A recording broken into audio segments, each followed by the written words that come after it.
Hi everyone, this is Jacqueline Scott, EDL 850. This is Module 1, Personal Info and 3 Levels of Government Control of Public Education.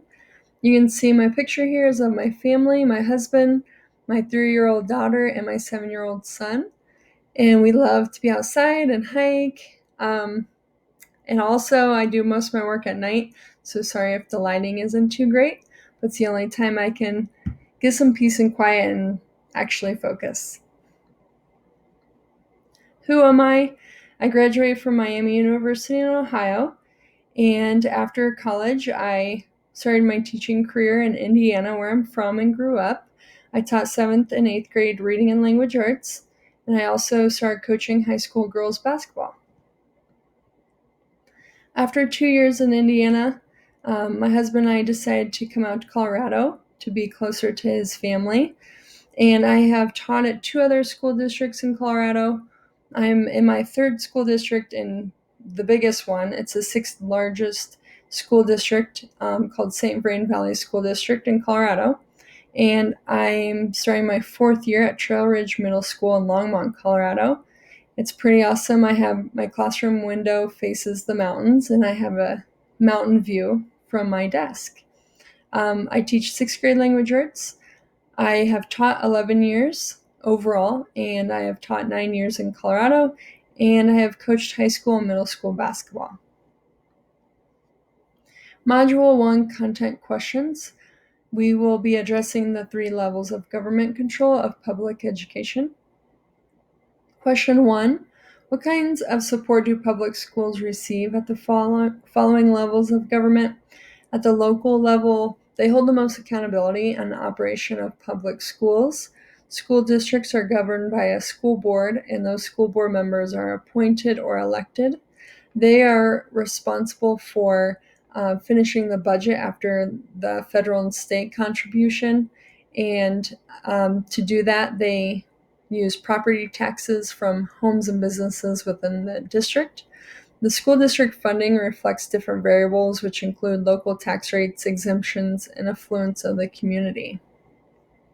At the state level, state governments exercise primary accountability and oversight of public schools. They usually delegate authority to school districts. State educational oversight includes the Common Core state standards. States that adopted Common Core have to develop benchmarks for student achievement in reading and math. All states are different, but most states provide for less than half of schools' operating costs, which comes from income and sales taxes. At the federal level, a federal budget is passed each year, and it includes 10% of public schools' operating costs. In order to receive funding, schools have to comply with certain rules and regulations. An example is the No Child Left Behind Act, which required students to be tested annually for accountability reasons. It's important to also understand the Supreme Court's Brown v. Board of Education decision to mandate equal access and education for students with disabilities and different income levels. So who's in charge? Question 2, who's in charge of these various levels regarding education? At the local level, the school board. So for St. Vrain Valley School Districts, where I work, there's 7 members, and determine district policy and how the district operates is one of their main responsibilities. Each board member is a volunteer and is elected to a 4-year term. Each board member represents a section of the district. Our superintendent is Don Haddad, and he's paid as well as the 9 deputy and assistant superintendents. There's area superintendents, operations, priority programs, academic support, human resources, innovation, assessment, and curriculum. So they are all, that includes their responsibilities. In addition, they appoint a superintendent, they hire personnel, they take care of the school budget, decisions about when schools should be closed, consolidated, or constructed. And then most control is within the local level, but little power over public education. At the state level, we have the Department of Education, Colorado Department of Education, we call this CDE. The mission of the Colorado State Board of Education is to provide all of Colorado's children equal access to quality, thorough, uniform, well-rounded educational opportunities in a safe and civil learning environment. And there are 7 elected board members representing Colorado's congressional districts with the Commissioner of Education, who's Dr. Katie Anthus. Board members serve without pay for 6-year terms, pass laws governing school practices, and they delegate most power to local school districts, but they can reclaim that authority. Establishes educational standards for other subjects besides the course subjects. So they develop, implement, and enforce standards.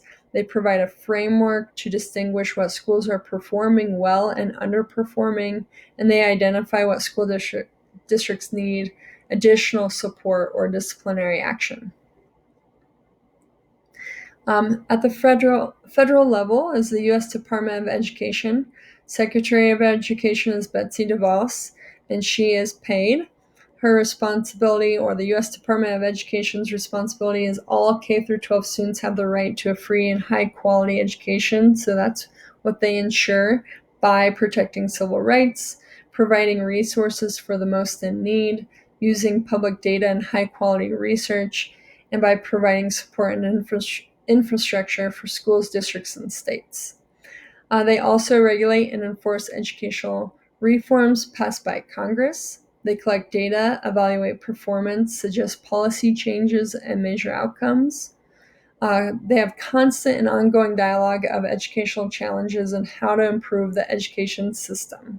And they have the most power but limited control over education policy, especially from the 10th Amendment.